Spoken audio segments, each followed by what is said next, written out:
Hello and welcome to Transforming Tomorrow from the Pentland Centre for Sustainability in Business. I'm Paul Turner. And I'm Professor Jan Bevington. Today we're going to find out who is and who should be leading the way on nature connectivity.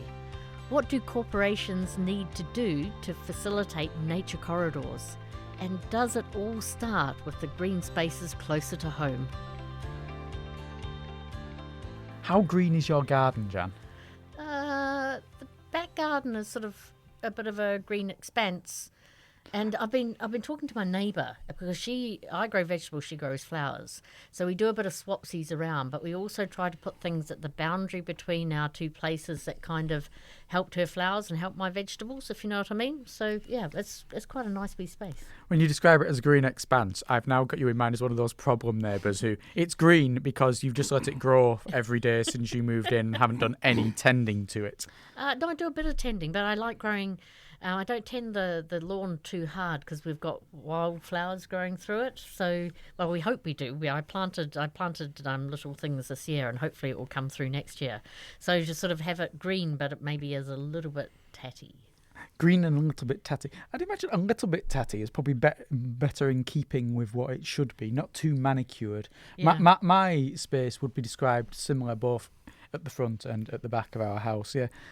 Green and a little bit tatty, but manicured in places to be a bit better. I discovered a frog. You discovered a frog? Yeah, in the garden, which I didn't even know he was there.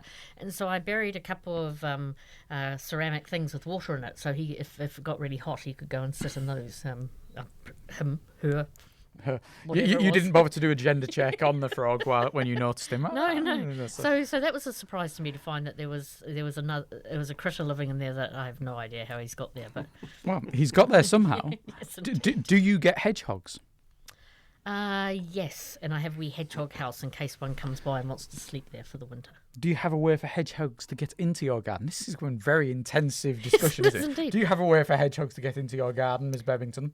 I haven't deliberately built one, but maybe if I did, I'd see more hedgehogs. I don't think you have to build it so much as just cut a little hole in the bottom of a fence just to create a gap. Or you may already have a gap that you don't know about that a hedgehog can already squeeze under. Exactly. Because there's ways for hedgehogs to get in. Why am I being interrogated about my gardening habits?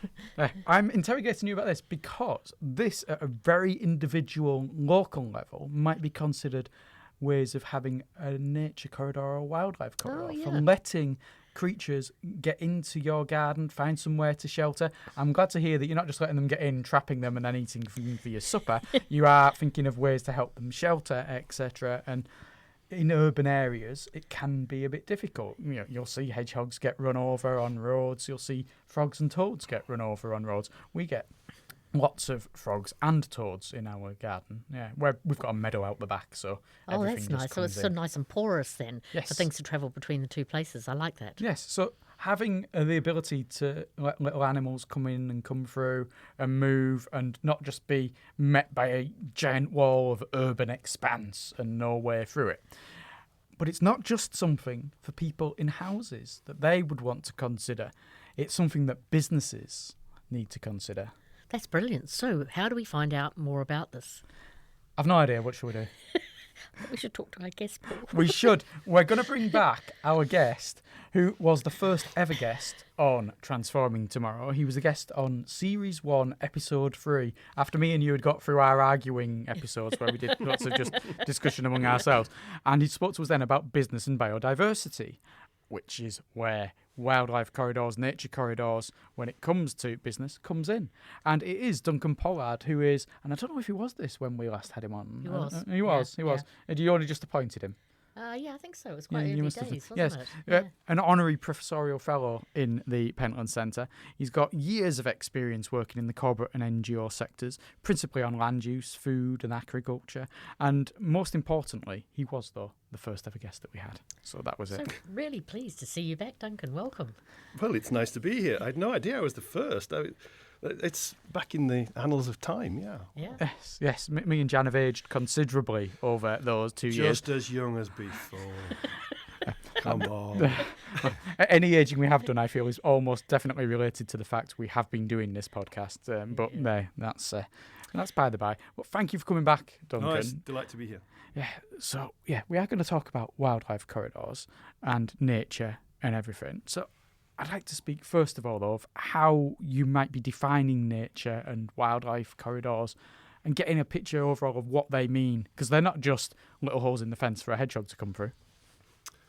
No, they're not. And this work has come about. Well, obviously at the Pentland Centre, we've been, for the last 3-4 years, been, annually working on this analysis of companies and understanding how they're approaching nature and biodiversity. I don't know if we want to get into a definition of nature versus biodiversity, but I'm probably going to talk about these two things kind of interchangeably. But nature's the big thing, and biodiversity is kind of the diversity within that. The latest piece of work that I've done together with Jan and colleagues at the Pentland Centre has been about how do we make nature a little bit more understandable for business? How do we get business to focus more on corridors within that? And we can joke about the nomenclature and terminology and whatever, but I think one of the learnings from what I've done over the last summer is that we've built up a lot of terminology and complexity around describing what nature is and isn't.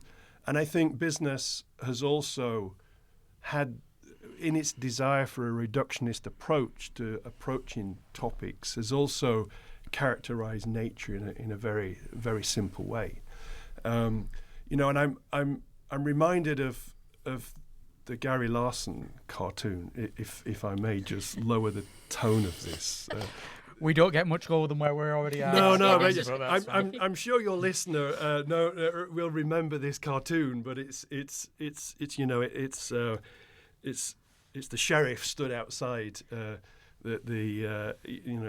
his place, and there's just this pile outside of horses and cowboys, and there's horses' hooves sticking out and cowboy hats here and there, and there's poor Matthews there, and the sheriff says to Matthews, "So you just threw everything together, Matthews? You can't do that. A posse is something you have to organise." And I think it's the same a little bit with nature, because for decades nature's been a thing or a place, let's say, and it's been a special place, and nature's more than that. Nature, is dynamic.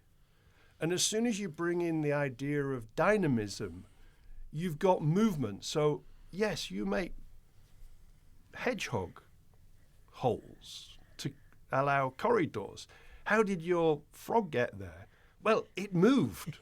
and nature is dynamic because it moves, because it needs to find homes, it needs to find food, it needs to find mates, it needs to interact. And importantly, with climate change, with stresses on the system, it needs to adapt to stresses and move through the countryside to find better places for food and better mates and whatever. So this need for movement then suddenly brings you to, and connectivity suddenly brings you to corridors as being a fundamental aspect of nature. Just quickly before we move away from what a nature corridor is, a wildlife corridor is it the same as a nature corridor? Is it the same as a green highway? Are these just interchangeable terms that people are using? Yeah, that's a good point. And when I started this, the client that I worked for was a scientific-based organisation, and you dip into the science and you start with ecological corridors, and then people say, well, it's not actually about corridors, it's about connectivity. And well, no, it's not about connectivity, it's about permeability. And I'm going, whoa, just a moment.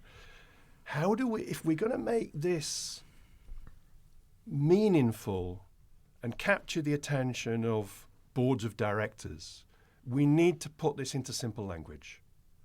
And so I insisted on calling this nature corridors. But actually, your point is a good one, Paul, because nature highways, whatever terminology resonates with people, but don't get stuck into this.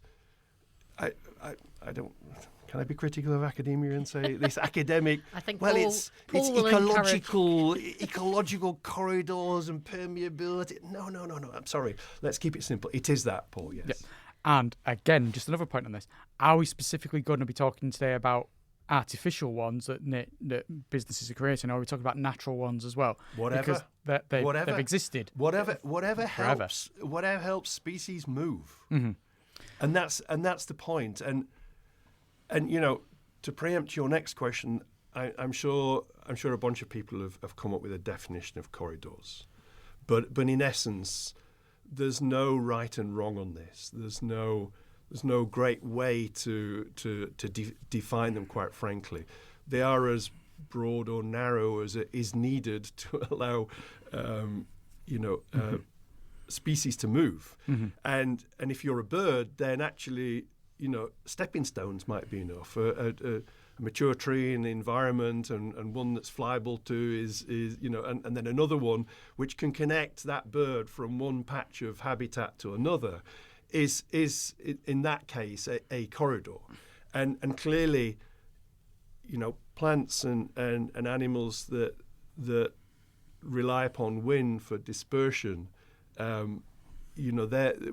does a corridor mean for them versus an earthworm or a mouse that doesn't want to be exposed to a bird of prey above it? The look and the feel of a corridor will be different in different places. But of course, we're talking about rivers and streams. We're talking about hedgerows. We're talking about patches of forest. We're talking about borders to farmland. And I guess you're talking on different scales as well, because we're talking about the little things in having a hole in a fence or having the stepping stones across a river.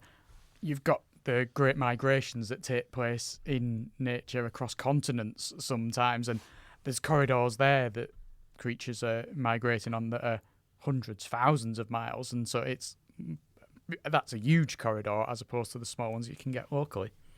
Yes, and that's exactly the point. In fact, to approach this in a credible way, and kind of bringing it back to how companies can look at this.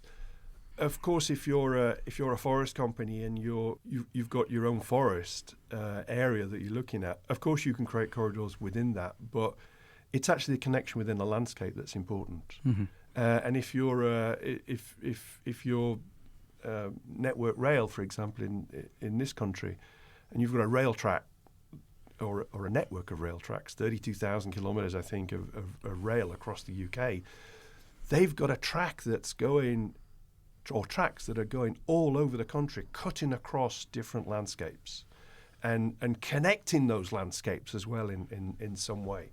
So yes, there is a scale issue here in terms of how we think about this. And there are really sort of lively examples that I think our listeners would immediately sort of see and understand and wherever they live and wherever they're looking out across the landscape. So why do you think that this idea of corridors has been historically neglected by government, by businesses, and perhaps by NGOs as well? Why is this interest coming to the fore now? And is it a new interest or a reinvention of an older interest?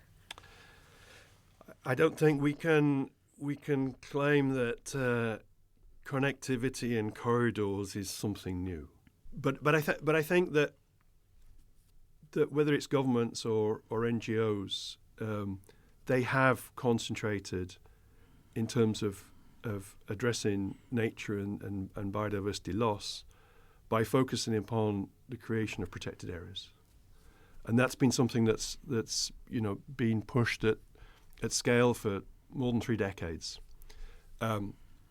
Now, connectivity is really increasing in importance, and I think there's been an explosion. If you look back at the academic literature, there's been an explosion of academic articles in the last decade on connectivity. But it's still, whilst practitioners and ecologists might say, well, no, we've been working on this for decades, they have, but actually it's still below the radar. And let me illustrate that with two examples. The first one is that the Convention on Biological Diversity, so at the United Nations level, the highest level is, the latest set of global targets that were set on nature. There's one that's actually known as 30 by 30. So the aim to get 30% of the world's land and sea under formal protection by 2030. Actually, if you go in detail and look at that, it's 30% of well-connected protected areas by 2030. But it's simplified to 30 by 30. In other words, the well-connected is left out. And then secondly, and we can back this up with the academic literature as well, which we found going through this survey. But I was told by someone who was very close to that process that actually governments don't focus on the connectivity bit because they can't agree how to define it and therefore measure it. Now, there are measures by others of connectivity, and that will tell you that whilst there's about 18% of the world land cover now protected, formally designated as protected, only about half of that, so only about 9% is well connected. So we are lagging behind on that. And so, one of the foremost scientists in this area has, made the point that the last 30 years has been about creating new protected areas. The next 30 years has got to be about connecting them. And if we bring that, sorry, I just want to, if we bring that back to the UK, most 80% of governments have translated that UN CBD, Convention on Biological Diversity, target into a national target, and 80% of those national governments have got connectivity included in their national biodiversity action plans. In the case of the UK, you will find that in an annex of the National Strategy of Biodiversity, National Biodiversity Strategy and Action Plan. The irony is that between the word well and connected, you've got to turn a page over. Oh, no, it's ironic beyond belief. That's ironic beyond belief. What's worse beyond belief is that the executive summary, which is pretty much the only place I'm sure your listener will go to, omits the word well connected. Oh, heavens. So the 30 by 30 just gets imprinted in people's mind, and connection gets left. And so it's no surprise that companies are not paying attention to this, because governments aren't. Yeah. It doesn't surprise me. You see similar things, so many international discussions, agreements, you go to the COPs, and words that are left out of final statements that are issued because there's people object to it, and there's certain people want certain words using, and therefore the message that finally comes out and that people read and hear isn't necessarily the message that people wanted it to be in the first place. And I can fully believe, therefore, that when you have something like this framework and these papers, these documents, that people are going to read what they want to read from it sometimes almost. Yeah, I mean, so we shouldn't be completely negative on this. So, well, no, that's my role. I don't. But I don't want your listener to get all depressed about this. In the corporate world, it is catching up to this, and as I said just now, the science is exploding with scientific papers about the importance of connectivity as part of nature, and understanding how nature functions. And so we have two of the most important reporting frameworks that are there that have actually recently, in the last couple of years, explicitly mentioned connectivity within the requirements of reporting by the corporate sector. Now, of course, it's one thing for that to be stated in the reporting requirements. It's another thing for companies to understand what that means and to start to think about what it means for them and how they would go about it. So let's focus in on business then, and particularly, could you share with us how businesses might either disrupt or enable corridors to function well? And in particular, I'm sure your examples will pull on particular types of business that might have different chances to either enable or to disrupt corridors? Yeah, so throughout this work, we really decided to focus down on four business sectors, let's say. So agriculture is one, forestry is another, and lineal infrastructure, let's say, so that's power lines and rail lines and road lines. Those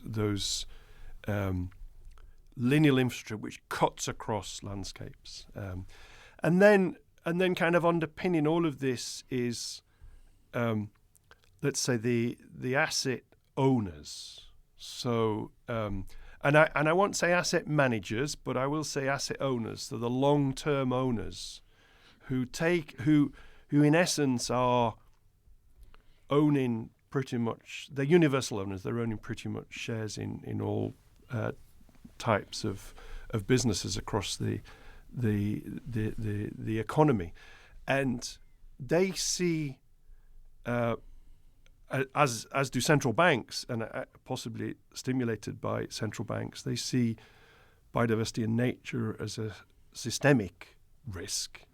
In other words, one failure in nature can have this domino effect that cuts across and undermines all of the economy. So the big pension funds, the big asset owners, are viewing nature as this systemic risk and starting to try and understand how they can deal with that and how they can approach that. So those are really the four sectors, I think, that are really taking an interest, who are probably furthest ahead in understanding what connectivity is all about, why it's important, and why therefore investing in corridors is important. They're the four sectors that are leading the way. Are there other sectors that maybe have more relevance to it that should be leading the way? Industries, etc., where they're having a potential big impact in this, but then just not doing it yet? Look, I think there are three reasons why companies would take corridors seriously and start to either work on it or report on it. And the first is that need to ensure that their business models are resilient and that they are working then in harmony with nature. And we can come on to that, how that manifests itself. The other reason why companies might take corridors seriously is that they've set a corporate target on nature, and they have to be able to demonstrate. And these corporate targets are generally something like nature positive or and so they will need a way in which to demonstrate that they're doing that and that they are achieving that. And the third reason is that they have to report to these legislative requirements on nature or voluntary requirements on nature, like the Global Reporting Initiative, which requires reporting on corridors. So those are the three reasons why they might. Now, we have found other examples from, and those three sectors then, become, you can understand a resilient from a business resilience point of view, agriculture and forestry and lineal infrastructure. That's why they've picked that up. But you will find that some other business sectors have invested in corridors, but that's really from I might say, public relations rationale for it. Mm-hmm. So it does then make sense that those four would be the areas that are leading, is the point I'm getting to. It's not like there's other areas where you think, hang on, they should really be involved in this, but they're not. Well, I've maybe picked the obvious ones, and I'm sure your listener will be able to write in and explain that, oh no, the telecoms industry or I don't know. Yeah. When I put agriculture, I do include kind of apparel in terms of the fact that they're using cotton and things like that. So land-based are the obvious ones. Yeah, agriculture was certainly the one that would have come to my mind. Yes. And obviously, you would come up with forestry, Duncan, given your background. Forestry. But as soon as you said it, it makes an obvious amount of sense, because forestry is more than just looking after a tree in your your local forest. There's a lot more to it than that. There's a lot more to the forestry sector. Everything there. And I think the linear infrastructure it's all around us, but we probably don't see it and don't realise it's maybe like the highways agency, all of those things on the side of the motorways. Yeah. And previously, the telecoms industry would have had more of an impact in that. Indeed. But the telegraph wires that carried your telephone are now many, many, many miles above our heads rather than a few yards above our heads. Yeah. But that also makes me wonder, is it, you're talking about people maybe doing this for public relations reasons, so they've got their little bit that they're doing, but also when I think about the linear infrastructure, because they sort of touch on the edge of lots of other people's places, to create really robust corridors that really do their job, is it more of a collective game? So everyone in a county or in a place, or maybe everyone alongside the rail tracks that has some land and some ability to join things together. Is it a hold hands and get on with it together game, or is it much more go alone game? Well, I mean, it's go alone to the extent that you can in your own land areas. But yes, indeed, if connectivity is important, then connectivity doesn't stop at the fence line. It is a landscape level thing, and as soon as you get into the landscapes, then it is about the neighbours. You can't do this alone. You have to start engaging with the neighbours. The coming back to the lineal infrastructure and network rail in this country, in the UK, 32,000 kilometres of track. They've mapped what is the vegetation 1 kilometre either side. So as they start to manage the corridors that they own or that's within their fence lines, they can take into account the vegetation that's either side. And the moment that you know the vegetation either side, then you have to start talking to your neighbours and start saying, how are you managing this and how can we help, and how can we all be in this together in terms of thinking through connectivity. And perhaps a very unusual example that I remember from years ago is that the golf courses were popped down where they all were.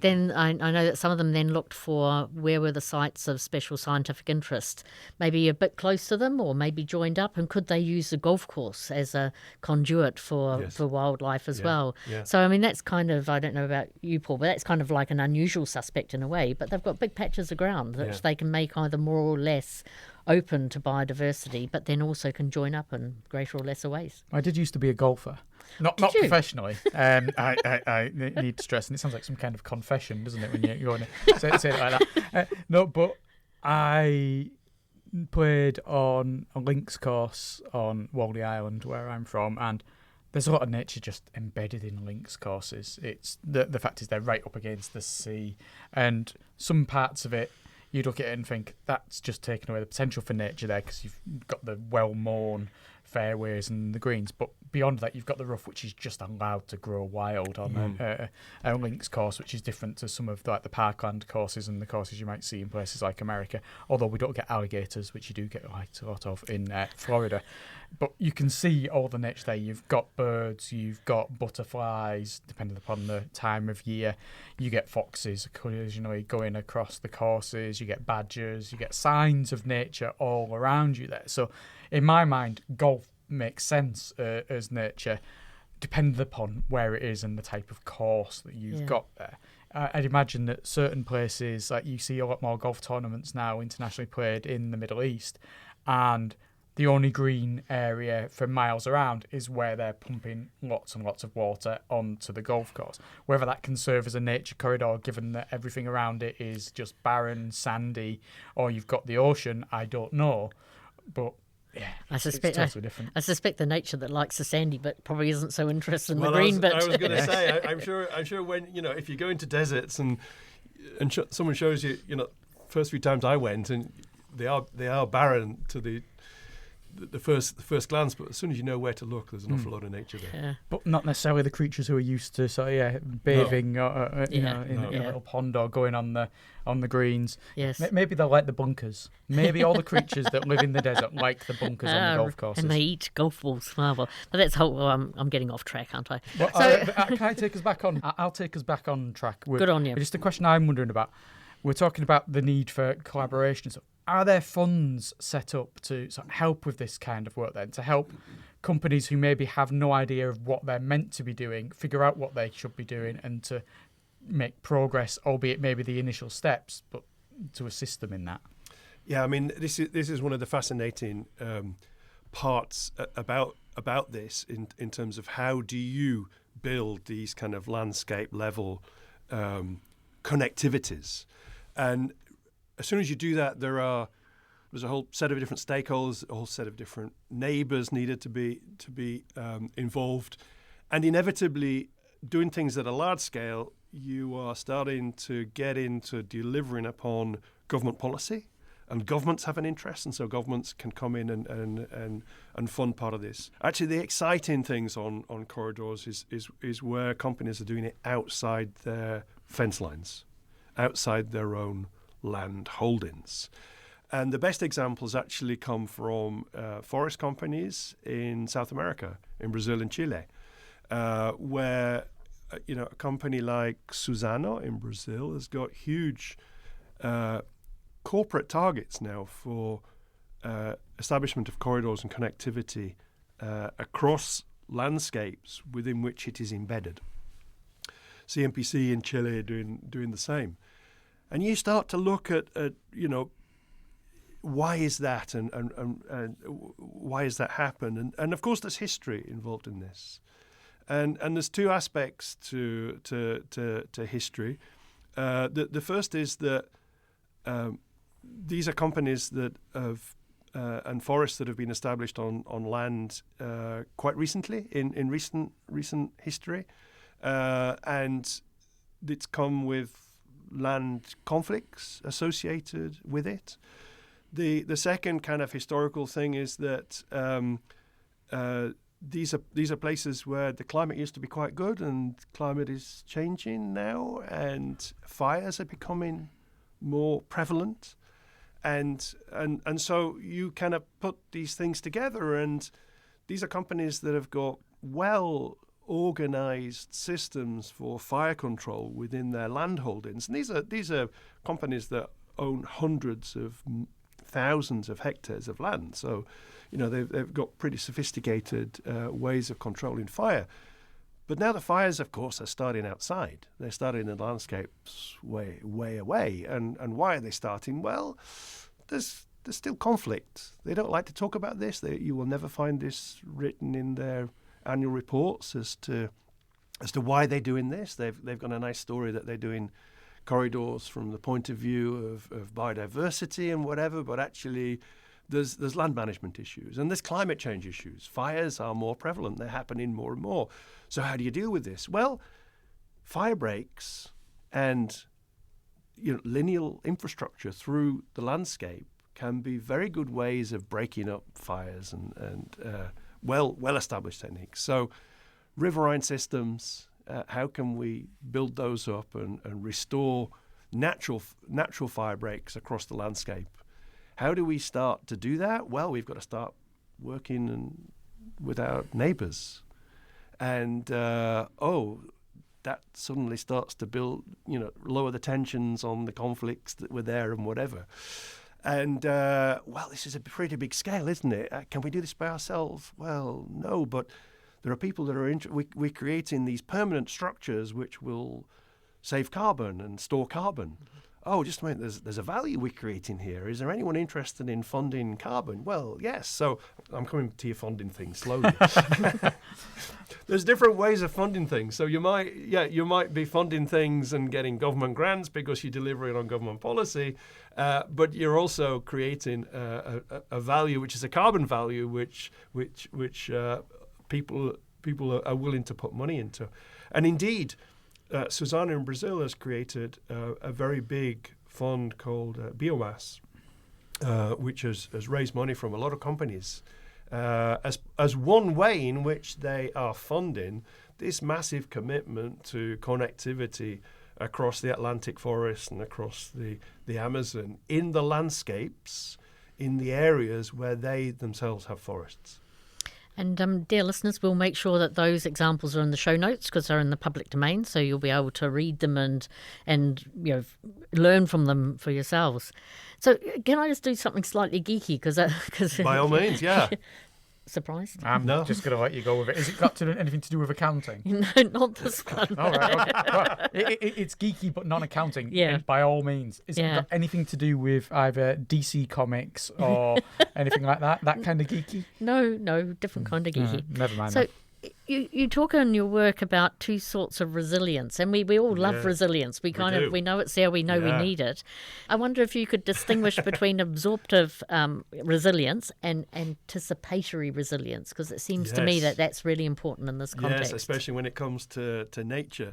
Yeah, so resilience is one of these, I was going to say buzzwords and concepts in the business world. I was going to say at the moment, not really at the moment, people are talking about it. I would say companies will always say they're resilient, but resilience is generally understood as, some event comes along, some crisis happens. How good are we at bouncing back from that? And so that's resilience. And what does that mean? Well, how agile are we? And imagine you're a big food company. You're buying wheat from either across the world or across the UK. There's a drought in one part of the UK, or there's a flood in one part of the US. Well, we're agile, we're resilient, because we can just shift our procurement somewhere else where there's So that's absorptive. Actually, when it comes to climate change, there's this realization that, first of all, it's not going away, but actually this is not something that's happening in the future. It's happening right now. And it's happening increasingly frequently. Droughts are happening more frequently. Floods are happening more frequently. And so agility is not enough anymore. If you're a company spending time and effort driving traceability, so you know where your material comes from, you're starting to work with your farmers more. You're investing in them. You're there for the long term.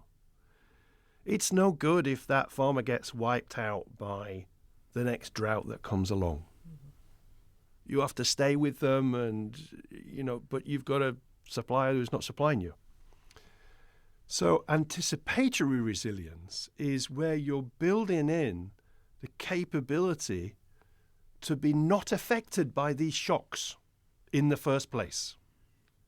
And that's where you come on to the idea of regenerative farming, where there's a change in which farmers are using less chemistry and more biology, if I simplify it down, in the way they manage their land. And what does that mean? Well, it means that the soil is more able to absorb these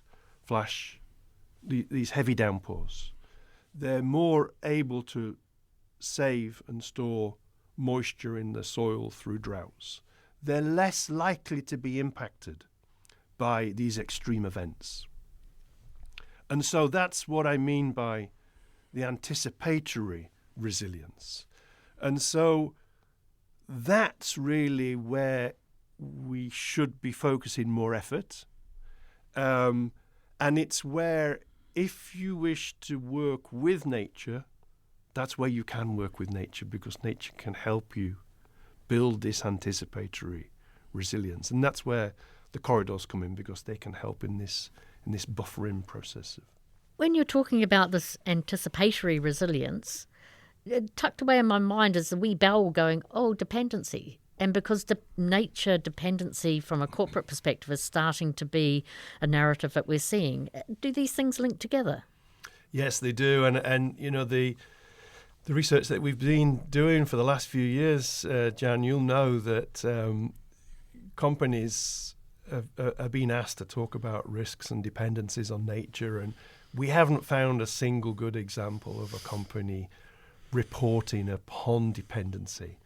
And are we dependent on nature? Well, yeah, we're dependent on nature, but don't worry, we're saving that bit over there. Yeah, but during the course of this research and an interview I did with a group of accountants, actually, you wouldn't believe this. They said that the way that they like to talk about dependency with their clients is supply and demand.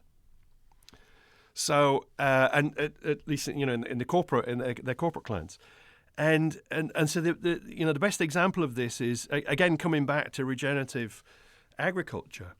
As farmers use less chemistry and more biology, they are putting more demands on nature. So they're wanting nature to provide more to them. Meanwhile, you've got climate change coming along, which is adding all of these stresses, which is reducing the supply of these services. So why are companies not interested or not really getting or understanding dependency? Well, because in the past, nature has been in abundance. Mm-hmm. And you don't need to worry about abundance. You don't need to worry about dependency if there's an abundance. Suddenly, if you're changing this supply-demand equation, you might want to start to think a little bit more about it. Now, I agree, that's very difficult to elaborate, to think through, but thinking through is really crucial. And I suppose, and we have spoken about in a past podcast, the Task Force on Nature-Related Financial Disclosures, and some of the reporting we're seeing around that, people are doing climate and nature together. I think for exactly that reason, which is really wise, because it's not, nature is not sitting alone. Exactly. It's in a climate system as well, and vice versa. Yeah, right. But just to add on to that. Unfortunately, the Task Force on Nature-Related Financial Disclosure does not mention connectivity. It doesn't. Does not mention corridors. Yeah, it's not part of it. And the major business platform that brings companies together to collaborate and work together on nature, so business for nature, doesn't mention corridors either. Doesn't mention connectivity. So there's a way to go. So, if I come back to where we started with governments mentioning well-connected in their long documents, but not in their short documents, not understanding how to measure connectivity, and therefore they're not reporting upon it. The Global Reporting Initiative and the European Commission suddenly starting to add connectivity as a requirement for reporting. But then the main corporate thinking and approaches to nature, which is TNFD and Business for Nature, not looking at corridors and connectivity. We've got a long way to go to educate and inform. Now, as I said, the academic world there's been an explosion, 500,000, I think, academic articles in the last decade on corridors and connectivity. So there's a wealth of knowledge and information there. What we have to do is simplify this into a language the corporate world and boards will understand. And then also to make sure that those standard setters, whether they be voluntary or mandatory standard setters, also understand it and bring it into their work. Indeed. So I guess that brings us then towards the end, and just to ask then, what is coming next? Where do you see the next evolution of this work on wildlife corridors and how they come into existence and how companies work with them and build them into their plans? What do you think is coming next? Yeah, so look, as I said, this was a piece of work for a client, and we're just in this period now where they're working out exactly how they're going to go public with this and present it and start advocating for this to be taken up more. So I'm kind of handcuffed a little in terms of what I can say and how I can say it, because I want them to get all the glory for this. But having gone through this and having learned so much, and the scales almost fallen from my eyes in terms, because I've been working on this for 30 years as well, and suddenly it gave this whole new understanding for me. So I certainly want to work more on this. Now, I was just at a conference the last 2 days, actually on where we were talking about corridors. It was fascinating to bring in a few insights to that and to try and help researchers in the UK take this forward a little bit further. But at Lancaster, I'm very much hoping that we're going to continue on this. We've been reporting upon business and biodiversity now for the last 4 or 5 years. And so this I think can take us off in a lovely, interesting direction. But it becomes a personal mission of mine now to really take this forward. Well, we look forward to hearing what comes next. Thank you very much, Duncan, for joining us again. Thank you. So it turns out, Jen, there's a lot more to wildlife corridors than just that little hole in your fence for the hedgehog. Although the fact that you're talking with your neighbours about how your gardens connect and stuff is a very good sign, because as Duncan says, it's not just an individual effort for one company. You need to be working with others that are around you. Otherwise, what's the point? There's no corridor. It's an enclosed space. And what I liked is his description of looking at the landscape level. So actually understanding things on larger scales, but then actually thinking about your role within them. So the essence of system science, which is really fantastic to see it coming through in this area as well. Yeah, and you talk about large scale. He talks about the work that's gone on with regards to the railways, 32,000 kilometres, of railways in the UK. A kilometre either side, so that's 64,000 kilometres squared of land that they're doing the surveying on and figuring out how everything is connected there, nature-wise and biodiversity-wise. That's a big scale plan. It is indeed, and the road agency in the UK and elsewhere in the world as well, it won't be just a UK level activity, are also looking at the same kind of things, and in particular, where roads intersect, there's little patches of ground that maybe aren't disturbed because no one can get to them, but also don't have pesticides on them, haven't been sort of managed in any way. And we've got to be cautious about the term wild, but they're places where things can flourish because they're not being disturbed. And so the scrappy bits of land that you sort of think, that looks a bit ugly, maybe doing something really good for us. And it was positive to hear, albeit with the caveats that Duncan placed on it, that South America is playing a leading role, Brazil, Chile, and the companies there, like you say, that he did mention some of the issues that are ongoing with regards to fires and conflict and stuff that's going on. But the fact that parts of the world where you wouldn't necessarily think would lead the way on things like this are leading the way, and especially a country like Brazil that's got so much biodiversity in the form of the Amazon, then brilliant that they're doing that.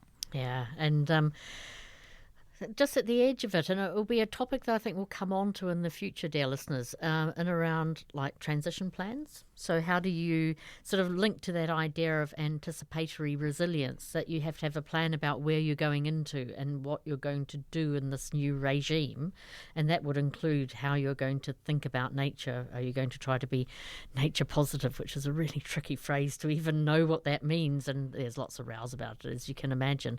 But these aspirations for what it will look like in the future is also there. So what have we got coming up next, Jan? Oh, if only I could remember. You've got the form. You do it. We haven't got any green corridors, but we have got a green 2 acres of grass. Oh. Yes. I get a sense that there's going to be some footy talked about. Yes, football. Or soccer, depending upon where you are in the world. Soccer, by the way, short for association football, in case you ever wondered. Oh, is it? I didn't know that. Yeah, association soccer. That's where. Yes. That's wow. Where the there we soccer are. Every day's a school day in this podcast studio. Yes, we're going to be joined by one of your friends. Idlan Zakaria is going to be here with us, talking to us about football and sustainability, and I've got lots of questions to ask her. I'm sure you have, and you'll be very pleased to know that some of my friends are football mad, and Idlan will be one of those people. Yes, being from New Zealand, football is not really a consideration. Well, we kind of know what it is. Well, one word. You kind of know what it is. But also, we're lousy at it as well. But anyway, that's for the next podcast, not for this one, I think. I'll have you know that someone who played for the New Zealand international team at a World Cup also played for Barrow AFC.